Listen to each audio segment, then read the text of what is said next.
It's time for another episode of the Shaun Tabatt Show, a podcast where I connect you with thought leaders from across the globe, digging into some of my favorite topics like personal development, marketing, spirituality, and pretty much any other shiny object that happens to catch my attention. Today, my special guest is Charlie Kirk, and we're going to be discussing his book, The MAGA Doctrine, The Only Ideas That Will Win the Future. Charlie, it is truly an honor, sir. Welcome to the show. Yeah, thanks so much for having me. I truly appreciate it. Well, let's kick off our conversation with a bit of the Charlie Kirk origin story. You know, in my world, I assume everybody should know who you are, but I know you're going to be new to somebody inevitably watching us, listening to this. So for those meeting you for the first time in our talk today, what do they need to know about you? Well, I've been at this for just about 8.5 years. Did this instead of going to college. And what this is I run an organization, Turning Point USA, which is focused on educating the next generation around pro-American, pro-freedom values, that we've been given this incredible gift to live in a free society of Western civilization. And we're really kind of going the wrong direction. We're kind of screwing it up lately, if we're honest with ourselves. And it's up to our generation to defend and articulate and protect this incredible gift that we've been given of Western society, of dialogue and freedom of speech. And you know, I dive in personally exactly the origins of the civilization, it's all formed on biblical ideas. And honestly, we take for granted the kind of civilization we live in. The norm is not what we experience. The norm is not you and I being able to speak freely. The norm is usually some form of totalitarian serfdom, the liberation of the individual, being able to build strong families and have communities around meaning. This is something that's only a couple hundred years old. And there are malevolent forces that want to tear us apart right now and destroy everything that we love and that we hold near and dear. So that's kind of my story. I know that didn't totally, summarize it perfectly, but I started this when I was 18, been on it for 8.5 years, speak all over the country, do a couple podcasts a day, somewhat active on social media, like an above average social media passion. And I'm very blessed to be able to do what I love. Well, you're definitely active enough on social media for somebody in your generation. Want to pull a little bit more on the non-traditional route of not going to college. As a homeschool dad, several of my kids are not going to college. And it's really interesting when you're sitting on a flight. I travel quite a bit for work, and people ask you what your kids are doing when they find out you have 10 kids. And man, when you tell people your kids aren't going to college, they get really weird or they get really quiet. So just briefly, why did you choose to go the less traveled path? Yeah, I mean, I kind of fell into it backwards and accidentally. But for everyone listening to this, there's nothing wrong with not going to college. I mean, college generally will teach your kids to hate the country, and it won't give them very many, if any, skills, to be prepared for this very complex world. And if you're able to survive college without having bitter resentment for Western society and actually get a skill, then I'm all for it. I'm not against that. But there's a financial cost to it, which I wasn't prepared to undertake at the time. I wasn't prepared to go borrow $70,000 to go to college because everyone told me I had to. I'm debt free. I've been blessed to have a great path. Again, I'm not saying everyone's going to have the journey I've had, but I see no reason why you have to stumble backwards into financial, some form of indebted servitude. It shouldn't make any sense to anyone. And look, we need a lot more people that work with their hands: plumbers, carpenters, HVAC individuals, people that get into coding or get into some form of engineering. College doesn't teach you any of that. I mean, the vast majority of people that go to college study left-wing social sciences that teach incredibly misrepresentation of history. 44% of recent college graduates are now employed in jobs that don't require college degrees. So why they even go in the first place? So they get this piece of paper with a lot of debt. They're filled with all these bad ideas, and they don't have skills to be able to fill the marketplace. So I think it's long past time that we challenge this cartel, this institution. I think I do so from firsthand experience because I didn't go, but I also visit colleges for a living. So I kind of have an interesting perspective there. But I want to make very clear, I'm not against individuals going to college. If you're actually learning something meaningful, you can pay off the debt burden and you have a skill that will benefit your life. I am against compulsory movement towards higher education. I think that's foolish. Well, Charlie, next let's get into what we might call the story behind the book. I'm always curious to find out, what's the specific need or problem an author wants to respond to. So in terms of the MAGA Doctrine, what prompted you to go down the path of writing the book? Yeah, I mean, it's no mystery. I am a supporter and a friend of the President of the United States. And I was very upset a couple years into the presidency. That's like 18 months into the presidency, when a lot of people that had never met the president, that have not been around him or his family, were telling me why Trump was doing what he was doing. And I was like, wait a second, like that, you can make some, assumptions, I guess, but there's a missing gap here. And I said, don't tell me what his worldview is, because I kind of know. I mean, I'm not trying to say I have some exclusive insight more so than people around him, but it definitely is unfair when kind of these prognosticators are saying like, oh yeah, this is exactly his worldview. I'm like, I don't think that's really the case. And so I was really upset because I don't think that until, my book and a couple others like Victor Davis Hanson, I think did a great job kind of right around when my book was published, articulated exactly why he was doing what he was doing and what he was trying to accomplish and the ideas that he was actually trying to fight for and contest for. And so I wrote this book. Part of it is biography on Donald Trump. I think you learn a lot about kind of President Trump. And I think that he obviously lived a very full life. There's no doubt. But he's done things that are just actually really just kind of cool. That's the best word I could say. He's owned sports teams. He did the entire thing with the Woolman Rink in New York City, redesigned the New York Convention Center, heavily involved in politics in many different ways, ahead of the curve on a lot of issues like trade and international agreements with transnational corporations. And so all of that was kind of put together and fused. And I said, this actually is a really positive thing, this Trump movement intellectually for our country.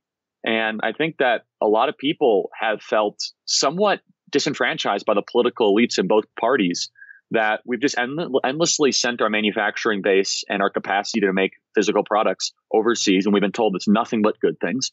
And I'm not saying it's nothing but bad things. I mean, we've had mountains full of cheap plastic now for 20 years. I guess that's a good thing.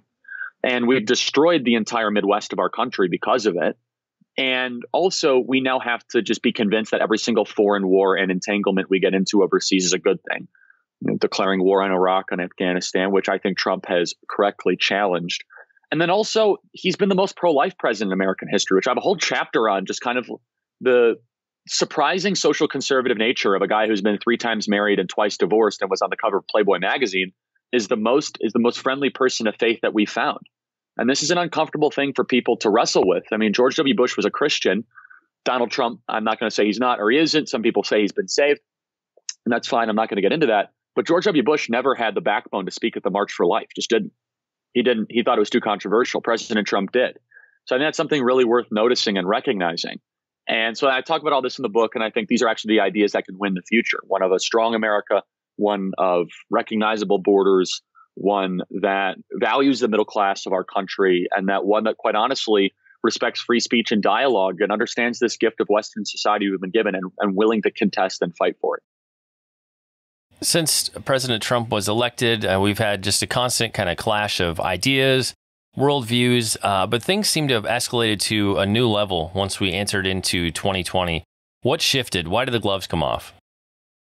Yeah, I agree with that. I think a lot of it was pent up, though, to be perfectly honest. I mean, I think I think some of it can be attributed to him because of how blunt he is about how awful we've been treated for the last 30 years. But I think it's a pent up anger. I think that it's been 30 years of politicians kind of going to Washington, D.C. and saying one thing and doing another. I think that it has manifested itself in a guy that was it's kind of one of those things where you're having a Thanksgiving dinner and you could just feel the tension in the room and no one's really saying anything. And then that one family member comes in and says the one thing that just blows up the entire dinner. And was it really that one person who said it? Or was it the 20 years of all the tension between the cousins that hate, right? Like, that's the question. And I think he gets wrongly labeled for that. And I'm not saying he hasn't played a role. I actually think it's generally positive. Because I think that the airing of the grievances is actually a good thing. And I think that we should embrace that. I think some of it's foolish on the left. But I think some of it's fine when people talk about how Washington, D.C. have the wealthiest counties in America. I think it's a perfectly valid criticism. I share that criticism. And so, yeah, look, where we are in this country right now is because of the pathological hatred of this president on the other side, where no matter what he does, they decide it's bad, no matter what it is. And that's a bad way of operating. Now we just basically have a referendum on our country, which is not a good thing at all.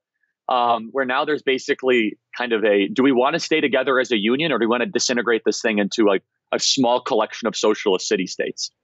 And that's not healthy. And that's the way we're headed, quite honestly. I mean, we are headed for a national divorce if we can't have a unionist message here.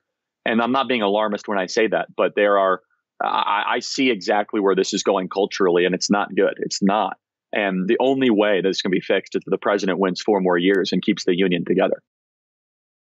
Well, spend some time on social media, watching the news. You can easily find shaming, character assassination if you dare to have any kind of a traditional or patriotic stance on just about any issue.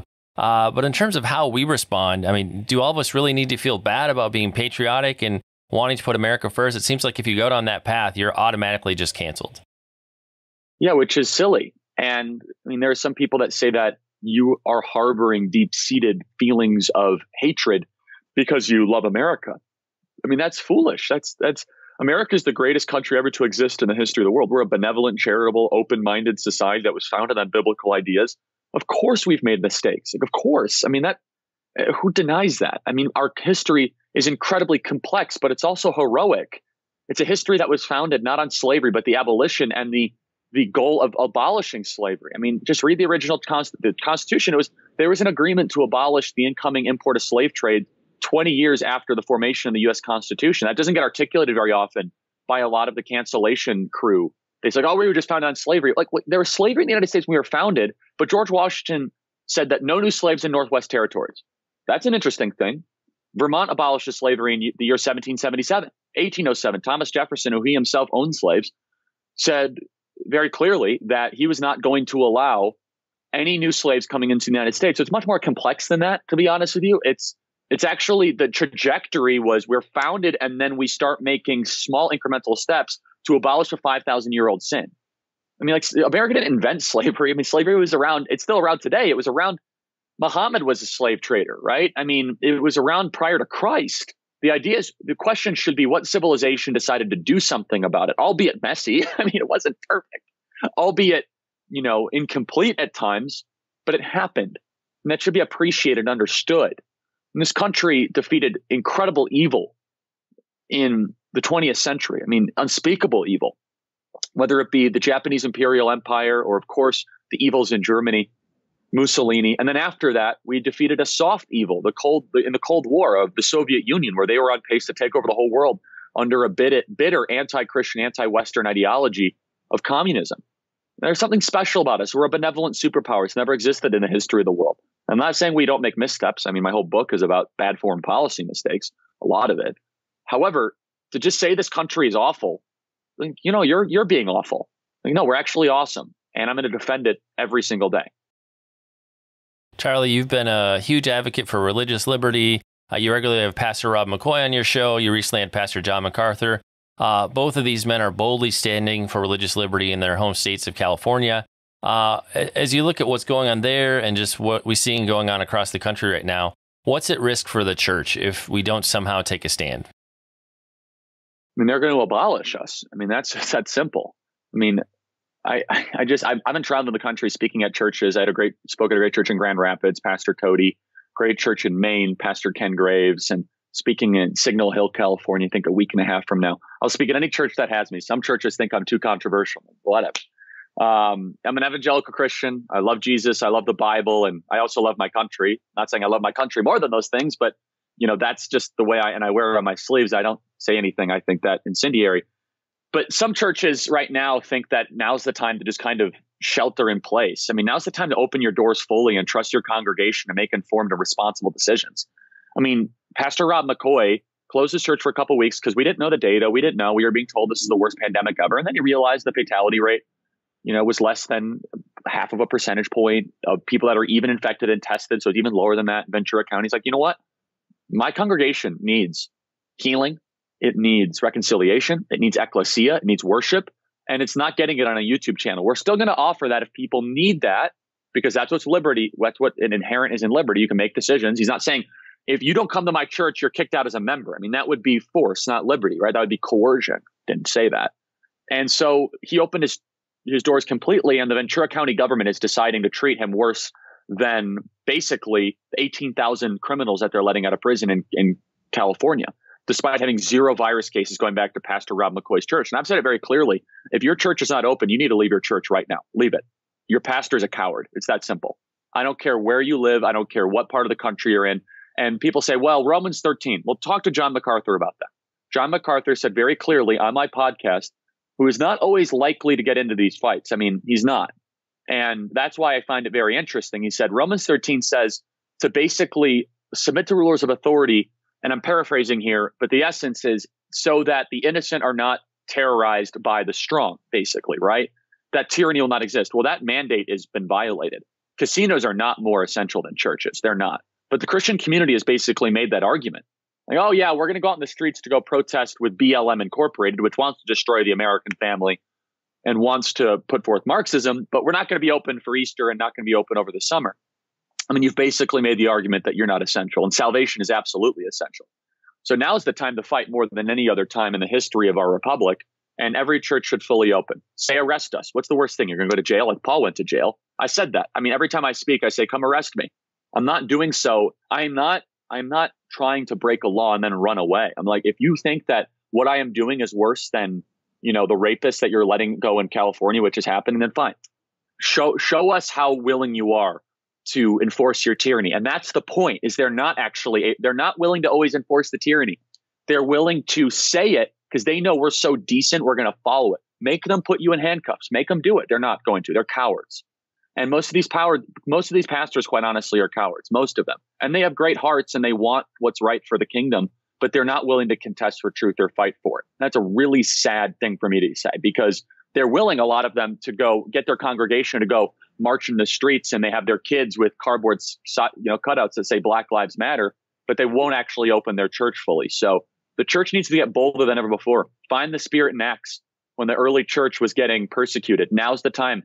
And we need to lift up our heroes like Jack Hibbs and Rob McCoy and John MacArthur, Ken Graves. There's a couple good ones out there. But most pastors that I find, they don't have the courage of their own convictions. Another big challenge that we're seeing in this season is a lot of conservative voices being negatively censored, if you will. I think it's fair to call it censorship, from the tech giants of Silicon Valley. How big of a problem is that right now as we enter into the rest of the 2020 election season and beyond? I feel like we're seeing this at a level where it's just full on display, and nobody seems to care. It's like, well, we'll just do it if we want. We've never seen this form of speech censorship in the history of our republic. I'm a constitutional conservative. I love the market. I love capitalism because I love poor people, and capitalism helps poor people, right? Socialism doesn't. That's why I love the free market. It helps all people. It allows liberty and freedom to make the best choices you want. However, I also don't like centralized power. And these tech companies have gone to basically create themselves into super governments, and they need to be broken up. They need to be challenged. They need to be litigated in court. When Google becomes the arbiter of speech, we should all treat them no different than a Stalinistic government. And that's a hard thing for some conservatives to wrestle with, because well, it's a private company. I get that. So I come after this at a much higher standard because there's competition and there's entrepreneurs. It's come to the point, though, where Google is no different than a government. They're more powerful. They're more sophisticated. They're better funded. They have a better balance sheet, for goodness sakes. They have more motivated employees. They have more technology. Our government looks to them for that. They have way more capacity to be able to surveil people than even the Pentagon does. So the question is, those of us that love liberty, right? We love liberty. We want free expression. We want dialogue. When a private company starts to do that like a government, what is our response? And the answer is, it shouldn't matter. It shouldn't matter. It shouldn't matter if it's a company or a government that is violating our first principles. Instead, it should be a declarative stance on us to be able to defend freedom of speech and different ideas. And that, quite honestly, is being violated by a small group of tech elites that hate our faith, hate our country, and hate everything we stand for. Now we're going to get back to the book here for a moment as we begin to wrap up. The MAGA Doctrine released back in March of 2020. It's been a wild and crazy ride socially and political since then. If the book were releasing next week, is there anything else you'd want to add that you weren't able to put in that first edition? Yeah, that's a great question. No one's asked me that. That's a really good question. Actually, the book is just as applicable today as it was back then. I would obviously actually add an affirmation chapter of everything the president predicted about China actually came to be true. I have a whole chapter about China and immigration and everything the president kind of talked about. And I would definitely get more into this how racist the left has become, about how they want to divide people based on their skin color, not on their character or their worldview or any of that. They just basically want to say, oh, you're a white person, Therefore, you have white fragility. And even some seminaries are seeing this. I mean, I see people from Wheaton College that are tweeting this out. Like, that's just incredible to me. It's so incredibly anti-biblical. I don't know what doctrine that they are abiding by. And so, yeah, what I would add in this next, if I were to do another version, I would kind of add how the stakes are even higher than ever before, that we are contemplating civilizational suicide right now. And if we don't make the proper choices and the proper steps, what we enjoy will be gone. And people don't want to believe that. People think it's always going to be the case. That's not true. There is no historical precedent to say that what is good will always be. And what is good must be preserved, protected by people that know it to be good. So therefore, that we can continue to have a free society. We're definitely in the home stretch as we get ready for the 2020 election here. A lot of folks have felt powerless throughout this year, but as we get closer to the election, what are one or two things everybody needs to be doing as we proceed towards Election Day? Well, you have to be registered to vote and hopefully vote. And I pray that you'll vote for Donald Trump. And a lot of Christians have issues. Not a lot of Christians, I shouldn't say that. Some Christians, loud Christians, have issues with that. And look, I'm not going to say that your initial analysis is incorrect. I'm not going to say that. But I'm going to say, look at the totality of what he's been able to do. So you have to look at things archetypically, right? So what are you electing him for? And people say, well, I'm electing him for a president who's a role model for our children. I think that's a little incomplete. I think he's a bodyguard. I think you're electing a bodyguard. I think he's a protector of what is good. When you elect a bodyguard because there's bad things outside, you almost expect that he's going to have a little chip on his shoulder. You almost expect that he's going to take up the entire door frame and, he might have a little rugged past. But my goodness, he's going to protect you and your family. He's going to protect your church. He's going to protect your worldview. He's going to protect the innocent. That's what we're electing. We're electing someone who's willing to get into the streets and contest for truth for the first time in a long time. I equate him to the biblical story of Samson, right? They both had great hair, by the way. And, Samson, of course, is in the Hall of Faith in Hebrews, and we suspect Paul wrote Hebrews, a bit hotly debated in certain theological circles. But in Hebrews, it says very simply, in the Hall of Faith, it was mentioned Samson. Story of Samson. I couldn't say the story of Samson in many different youth groups. I couldn't. God came to him in the bed of a prostitute, right? He took the jaw of a donkey and killed 1,000 Philistines. But he stood up and fought for what was good and what was right because the Lord told him, because the Israelites would not. It's a very important lesson, and God will use people at all sorts of different times. And if you're trying to tell me that you do not have it within you to vote for a man who spoke at the March for Life, who cut Planned Parenthood funding, who has Gorsuch Kavanaugh, 200 circuit court judges, the best friend of the faith, moved the embassy to Jerusalem, negotiated peace between Israel, recognized the Golan Heights, and eradicated the Iran peace deal, and is actually the one thing between us so that we can have a decent and civil society, so we can have churches remain open and we can have fair and impartial judges. Man, okay, I'm not prepared to make that argument. I think that for those of you that are evangelical Christians out there, I think that when you think about it and pray about it, you have a moral prerogative to vote for Donald J. Trump for president. And that's, again, that will be, plenty of people see it differently, and that's fine. But when the mob comes and burns your house down because you don't have a bodyguard that defends you, then go tell me about how much you like Joe Biden, because he represents the most bitter arson insurrectionist forces in our country. So that's what you got to do. Get engaged, get involved. That's what I'm doing every single day. I pray that people will find that to be motivation to do something about this crumbling culture that we're in, because we have an opportunity to still save it. And Charlie, where can the listeners, the viewers, go online to connect with you, find out more about the book, find out more about Turning Point? They can go to charliekirk.com. They can go to Turning Point USA, tpusa.com. Everything I said here is politically on my own personal behalf, not on our 501c3 organization, Turning Point USA. Important disclaimers and important distinctions. But if anyone ever wants to reach me, they can email me. I actually see all these emails, freedom@charliekirk.com. It's a great honor to be with you. It's been awesome. And like we do with every episode, we'll have detailed links in the show notes, places where you can connect with Charlie and pick up your very own copy of his book. It's time to bring this episode of the Shaun Tabatt Show to a close. Again, many thanks for being a part of my conversation with Charlie Kirk. But once again, our book today was The MAGA Doctrine, The Only Ideas That Will Win the Future. For more on Charlie in the book, visit charliekirk.com and tpusa.com. And Charlie, I just want to say thank you so much for sharing with us today. It's been a joy and an honor to have you on the show. Thanks, Shaun. See you soon.